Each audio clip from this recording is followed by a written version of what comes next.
नमस्कार, स्वागत है आप सभी का हमारे खास चुनावी कार्यक्रम सत्ता संग्राम में। प्रदेश में 28 विधानसभा सीटों पर होने वाले उपचुनाव को लेकर राजनीतिक दलों ने अपनी तैयारियां शुरू कर दी हैं। ये चुनाव मध्य प्रदेश की सियासत की नई दिशा तैयार करेंगे। इन चुनावों पर शिवराज सरकार का स्थायित्व भी टिका हुआ है।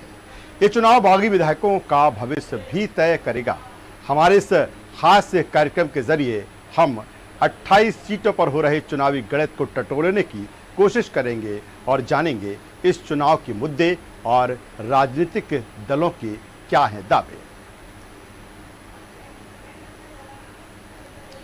आज इस कार्यक्रम में हम बात करेंगे ग्वालियर अंचल में आने वाली डबरा विधानसभा सीट की। ग्वालियर जिले की डबरा विधानसभा सीट हमेशा से ही हाई प्रोफाइल सीट रही है।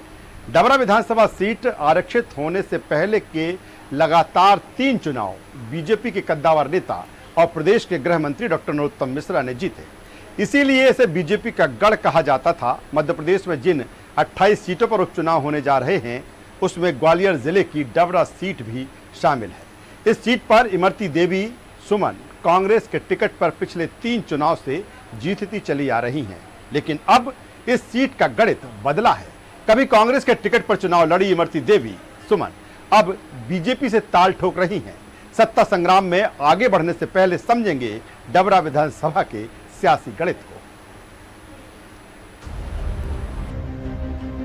डबरा विधानसभा सीट का सियासी गणित। कुल मतदाता 2,18,131, पुरुष मतदाता 1,16,836, महिला मतदाता 1,01,288। इस सीट का जातिगत समीकरण।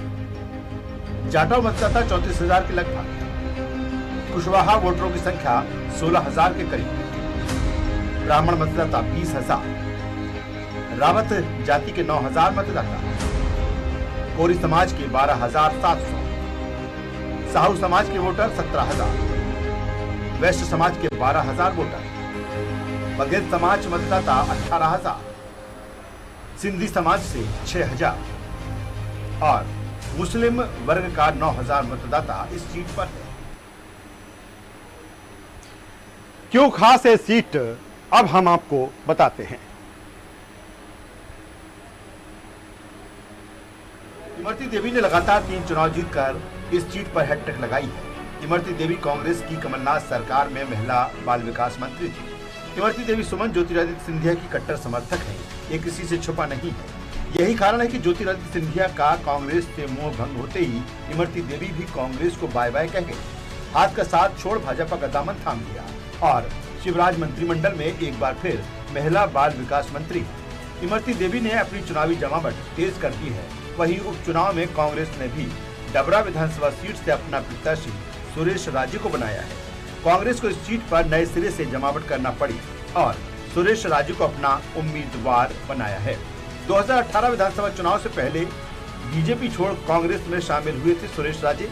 इमरती देवी रिश्ते में अपना समझी भी बताती रही हैं और सुरेश राजे इसे दूर का रिश्ता बताकर इस रिश्तेदारी से अपना पलड़ा झाड़ते रहे हैं। समझी समझन का किस्सा मीडिया में भी खूब उछला था। डबरा विधानसभा के सियासी मिजाज पर भी अब एक नजर डाल देते हैं कि आखिर क्या है सियासी मिजाज इस सीट का। डबरा विधानसभा सीट का सियासी मिजाज। 2008 से पहले तक ये सीट बीजेपी का गढ़ रही है। गृह मंत्री डॉक्टर नरोत्तम मिश्रा ने यहां जीत की हैट्रिक लगाई थी।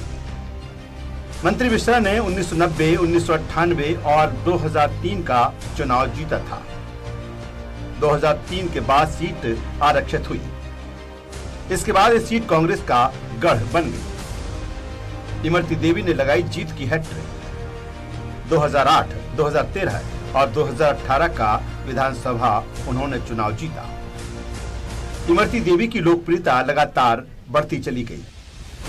इमरती देवी ने 2018 का चुनाव 56,446 मतों से जीता था। इमरती देवी के पाला बदलने के बाद समीकरण बदले। इमरती देवी अब बीजेपी की उम्मीदवार। कांग्रेस ने सुरेश राजी को बनाया है अपना उम्मीदवार। समधी समधन को लेकर भी सुर्खियां बनी ये सीट।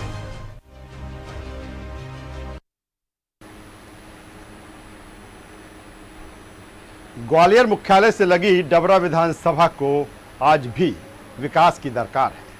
सड़क, बिजली, पानी के साथ रोजगार इस क्षेत्र की बड़ी समस्या है।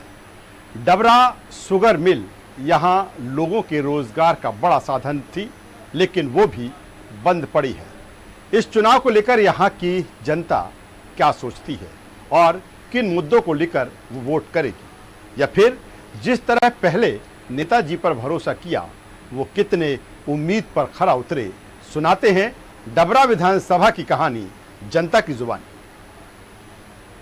पहले 3 बार कांग्रेस जीत चुकी है, तो कांग्रेस की वोट ज्यादा है। यहाँ पे बाहुल है, कांग्रेस बाहुल ले रही है। कांग्रेस बाहुल ले रही है ही। यहाँ पे 15 साल से कांग्रेस सरकार है, लेकिन क्योंकि इस बार बढ़ती है, ऊपर से ताकत भी लग रही है, तो हो सकता है कि डबरा का विकास सुरेश राजी कर सकते हैं। इमरती देवी ने तो 12 साल से पेपर हो जाते केवल पैसा कमा भी के अलावा देश की खदान चलवाई और भी ट्रांसफर करवाए। आज किसान महंगाई और भ्रष्टाचार के दंगल से कर्जे में डूब रहा है। देहातों में रोजी रोटी के लिए गरीब मजदूर किसान तड़प रहा है, और जब तक हमारी मांगें सरकार स्वीकार नहीं कर लेती, हम चुनाव का इनको मतदान करने का, बीजेपी को मतदान नहीं करेंगे और बहिष्कार करेंगे।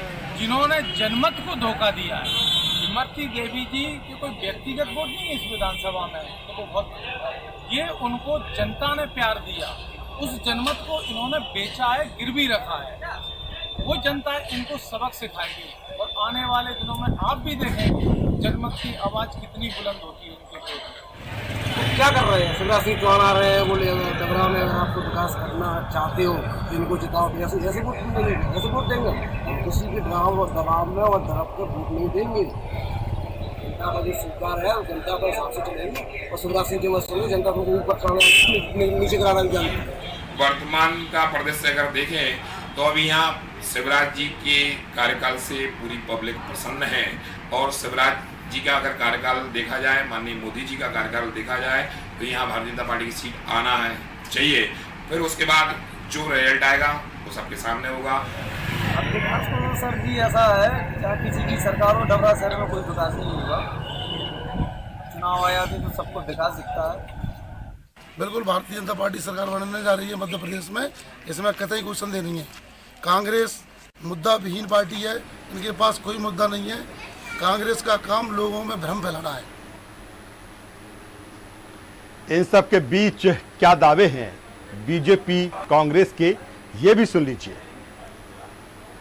डबरा के विकास की बात है, लेकिन मैं 10 साल में विपक्ष में रही हूँ, कांग्रेस में रही हूँ, तो सब लोगों से मैंने क्षेत्र के लोगों से कहा हम क्या करें, सरकार नहीं तो कैसे काम करें।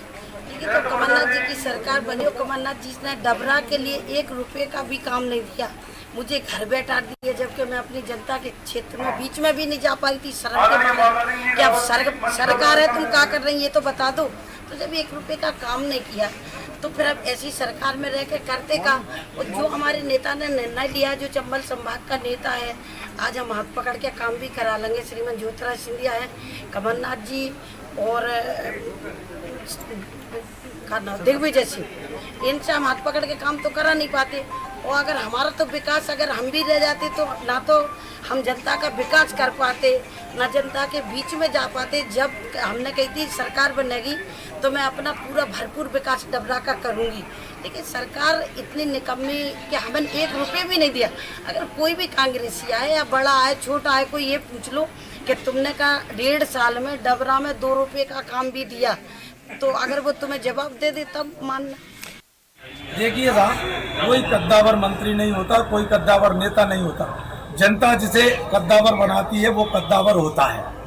दूसरी बात, अब आपने कही कि वो आपकी कहीं ना कहीं रिश्ते में समदिल लगती है। मैंने ये कभी नहीं नकारा कि वो हमारी रिश्ते में कुछ नहीं लगती या समदिल नहीं लगती, लेकिन उनका बार बार ये कहना टीवी पर आकर, अखबार में आकर कि वो हमारे समधी लगते हैं, हम उन्हें बिठा लेंगे, तो मैं आपके माध्यम से ये कहना चाहता हूँ कि बिठाने वाली बात, तोड़ने वाली बात, ये उसमें बहुत अच्छी लगती है, लेकिन एक राष्ट्रीय पार्टी जिसने मुझ पर भरोसा जताया, जिसने मुझे टिकट दिया है, तो कोई इमरती देवी जी की मेहरबानी पे नहीं दिया। एक वो सामने आके, अब हमारा उनका मुकाबला सामने आमने है, उस मुकाबले की बात करें, जनता के बीच चले, वो जनता के बीच अपने 10 महीने का 10 साल का विधायकी, 1.5 साल का अपना मंत्री पद का कार्यकाल, इसका विवरण रखें, किस आधार पर वोट मांगेंगे। तो आपने सुना, दोनों हुई दलों के अपने अपने दावे हैं। दोनों प्रत्याशी, चाहे हम इमरती देवी की बात करें या फिर सुरेश राज्य की, आरोप प्रत्यारोप हैं, तमाम तरह के जनता से वादे हैं। और जनता जिस तरह से अलग अलग मूड जनता का भी दिख रहा है, और ये मूड कितना किस दल को तब्दील होगा, ये तो आने वाला वक्त बताएगा। जब चुनाव आयोग तारीखों का ऐलान करेगा, फिर चुनाव होंगे और परिणाम आएंगे, तो देखना होगा कि डबरा विधानसभा सीट का चैंपियन कौन होगा। क्या इमरती देवी हैट्रिक के बाद चौका जड़ने में कामयाब होंगी, या फिर सुरेश राजे जिस आत्मविश्वास के साथ चुनाव लड़ रहे हैं वो मैदान फतह करते हैं। डबरा विधानसभा सीट को और करीब से जानेंगे। हमारे संवाददाता गिरिराज शर्मा हमारे साथ सीधे जुड़ रहे हैं, साथ ही डबरा विधानसभा की जनता भी शायद हमारे साथ रूबरू हो। सीधे गिरिराज शर्मा से जुड़ेंगे। गिरिराज, जिस तरह से हम पूरा सियासी समीकरण डबरा विधानसभा सीट को लेकर देख रहे हैं, आपसे जानना चाहेंगे कि किस तरह का माहौल डबरा विधानसभा सीट को लेकर अभी है। आपको बता दूं कि डबरा विधानसभा चुनाव होना है, और यहाँ पर यदि हम मतदाताओं की बात करें तो लगभग 2,18,131 मतदाता हैं, जिनमें महिला मतदाताओं की संख्या 1 लाख के लगभग है, वहीं पुरुष मतदाता 1,20,000 के आसपास हैं। यहाँ पर अगर बात की जाए तो सीधा मुकाबला कांग्रेस और भाजपा के बीच ही देखने को मिल रहा है, जहाँ पर भाजपा के टिकट से इमरती देवी सुमन, जिन्होंने कांग्रेस का हाथ छोड़कर भाजपा का दामन थामा है, वो चुनाव लड़ रही हैं। वहीं 2018 विधानसभा चुनाव से पहले भाजपा छोड़ कांग्रेस में शामिल हुए सुरेश राजे इस बार कांग्रेस के टिकट पर चुनाव लड़ रहे हैं। राजेश, क्या गिरिराज, कौन से ऐसे मुद्दे हैं जो आपको लगते हैं कि इस डबरा विधानसभा सीट पर हावी रहने वाले हैं? कौन से ऐसे मुद्दे हैं? देखिए राजेश, मुद्दे बहुत हैं डबरा में। मुद्दे यहाँ पर जैसे कि स्वास्थ्य सुविधाओं को लेके, सड़क, बिजली, पानी, ऐसे कई मुद्दे हैं